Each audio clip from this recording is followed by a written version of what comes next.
सबसे पहले मैं आपको जय भीम नमो बुद्धाय करता हूँ। जय भीम नमो बुद्धाय, जय रविदास जी। जय रविदास जी। तो सर सबसे पहले आप अपना परिचय दीजिए। जी, मैं दिनेश महाले हूँ। मैं महाराष्ट्र का रहने वाला हूँ, लेकिन मैं पिछले 6 महीने से दिल्ली में ही रह रहा हूँ। हाँ जी। तो आप यहाँ पर किस जगह रहते हैं? जी, लाजपत नगर 4। अच्छा, तो यहाँ पर आप रविदास जी के मंदिर घूमने आए हैं? जी हाँ, मैं घूमने आया हूँ। जैसे रविदास जी की अभी जो जयंती थी, जो 600 साल हो गए उनको। अच्छा। लेकिन हाँ, तो मैं उन्हीं को आदर्श मानता हूँ, तो जी घूमने आया हूँ। तो आप जो है रविदास जी के बारे में कुछ जो जानते हैं उनके बारे में बताइए। जी देखिए, आज से 600 साल पहले जैसे पाखंडवाद था, जैसे मतलब पूजा पाठ और जो पाखंडवाद चलता था, और जो मतलब पंडित थे वो जो पिछड़े और दलित को मतलब ऐसे शूद्र मानते थे, और उन्हीं पर जो 600 साल पहले कोई बोल नहीं सकता था। लेकिन उसी टाइम पे जी रविदास जी महाराज जी ने अपनी पंक्तियाँ लिखी और समाज को बताया कि जो पाखंडवाद है उसके खिलाफ रविदास जी ने अपनी पंक्तियाँ लिखी, और जो समाज को जागरूक करने और भारत को एक करने के लिए अपनी जो समाज में समाज सुधारकता मतलब जैसे क्रांति की उन्होंने। जय जी। बस नाम क्या बताया था? दिनेश जी का कहना जो समाज में मनगढ़ंत कहानी जो कुरीतियाँ भरी हुई थी, रविदास जी ने उसको मतलब ख़त्म करने की कोशिश किया। दिनेश जी का कहना ही है। तो दिनेश जी, आप रविदास जी को कब से जानते हैं? जी, मैं जब से मतलब जन्मा हूँ तभी से जानता हूँ जी उन्हें। तो दिनेश जी का कहना है कि मैं जब से जानकार हूँ रविदास जी को, तब से जानने लग गया, उनके बारे में भी जानने लग गया हूँ। तो मैं ये कहना चाहता हूँ, ऐसे रविदास जी की जिस तरीके से उनकी आप बात कहें उनके बारे में बताएं, और भी किसी महापुरुष के बारे में जानकारी हो तो उसको बताइए। जैसे बाबा साहब हो गए, भगवान बुद्ध हो गए। तो आप बाबा साहब पे दो मिनट के लिए आप रोशनी डालिए। पहले तो भगवान बुद्ध के बारे में जी बताना चाहता हूँ कि भगवान बुद्ध जी ने क्या बताया था। मनुष्य ही श्रेष्ठ है। मतलब कि आप ज़्यादा इधर उधर ना भागे, मनुष्य में खुद के अंदर खोजे कि अपना मन क्या चाहता है, आप क्या करना चाहते हो। जो सब कुछ मतलब आपकी ज़िंदगी में कोई भी परेशानी हो, सबका इलाज अपने मन के अंदर है। कि अपने मस्तिष्क में जो चेतन मन होता है, अपने अवचेतन मन होता है, वो अपने से सब कार्य करवा लेता है। जैसे कि आप ध्यान करेंगे तो आपका मन एकदम सही से चलेगा और आपकी सब परेशानियां ख़त्म हो जाएगी। और उसी मतलब जो रविदास जी कहते थे कि जो वही तो है कि एक के बाद एक जो चली आई है प्रथा। जैसे कि रविदास जी को आज के समाज में कोई मानता नहीं है। हाँ, लेकिन उन्होंने क्या बताया था कि 600 साल पहले अगर कोई जातिवाद पाखंडवाद के खिलाफ बोले तो वो रविदास जी थे। हाँ जी, जो बौद्ध जी ने बोला था, गौतम बुद्ध जी ने। हाँ, और बाबा साहब उन्हीं के रास्ते पे चले। बाबा साहब ने क्या कहा कि जाति में बंटने से अच्छा है एक होके चलो, भारत को एक लेके चलो। हाँ, बिल्कुल जी। दिनेश जी के कहना है कि गौतम बुद्ध जी ने कहा है कि अपने दुख का कारण तुम स्वयं हो और सुख का भी कारण तुम स्वयं हो। तुम किसी के पास जा करके कुछ नहीं पा सकते। आप जो है सच्चाई के मार्ग पे चलेंगे तो आपको मतलब सफलता मिलेगी। आप शिक्षा की तरफ जाएंगे तो सफलता मिलेगा। आप जो ये सोचो मैं किसी के पास जाऊँ हमें कुछ मिल जाएगा, तो ऐसा कुछ नहीं है।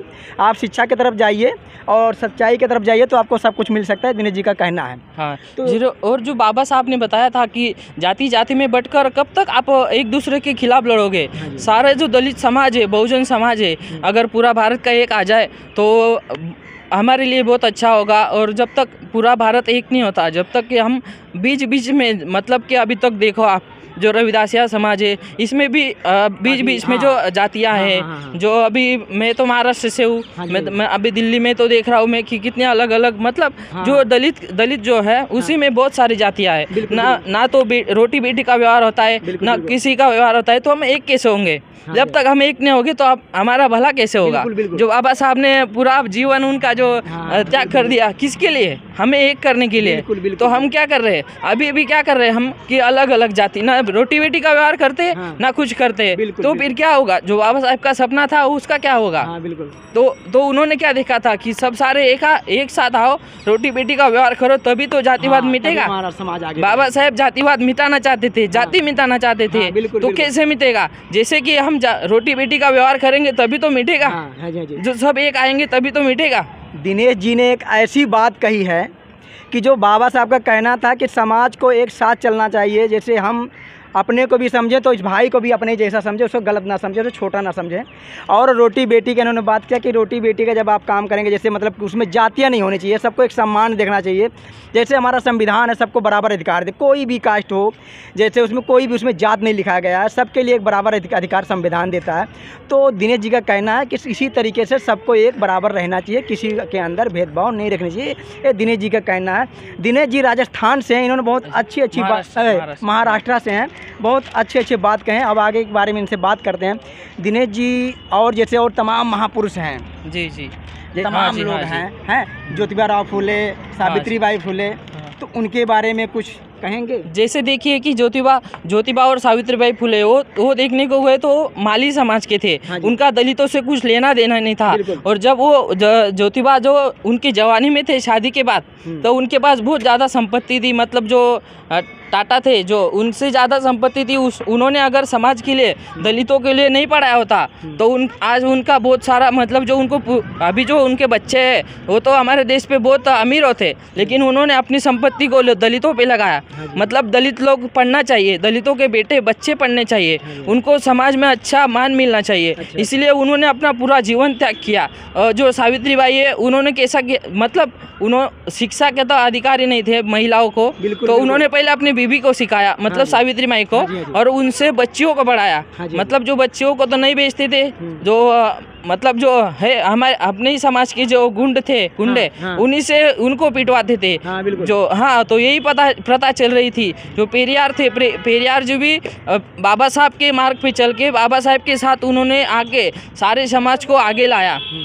जो बाबा साहब ने जो संविधान बनाया उसी में सबको एक जैसा हक और एक जैसा देके अधिकार देके आज तक हम जो बोल रहे हैं, मैं बोल रहा हूँ, तो उसका श्रेय किसको जाता है? बाबा साहब को जाता है। उन्होंने संविधान बनाया, इसीलिए तो मैं यहाँ पे खड़ा हूँ, नहीं तो मैं नहीं आ सकता था यहाँ पे। जो यही रियलिटी है जो समाज को जाननी चाहिए। और एक साथ एक मतलब संविधान के नीचे एक बन के और एकजुट होके सबको चलना चाहिए। दिनेश जी ने ऐसा बात आके बोला महाराष्ट्र से, जो कि हर व्यक्ति को इसकी जानकारी होना बहुत ज़रूरी है। इन्होंने संविधान के बारे में रोशनी डाला, बाबा साहब के बारे में रोशनी डाला, ज्योतिबा राव फुले के इतिहास के ऊपर रोशनी डाला, भगवान बुद्ध के ऊपर रोशनी डाला, रविदास जी के ऊपर रोशनी डाला। इसी तरीके से यहाँ पर जो भी आए हैं हर व्यक्ति को बाबा साहब, भगवान बुद्ध, अपने जितने महापुरुष हैं उनको हमें याद करना चाहिए, उनके इतिहास को जानना चाहिए और पढ़ने की ज़रूरत है। आगे हम यहाँ के काफ़ी लोगों से बात करेंगे।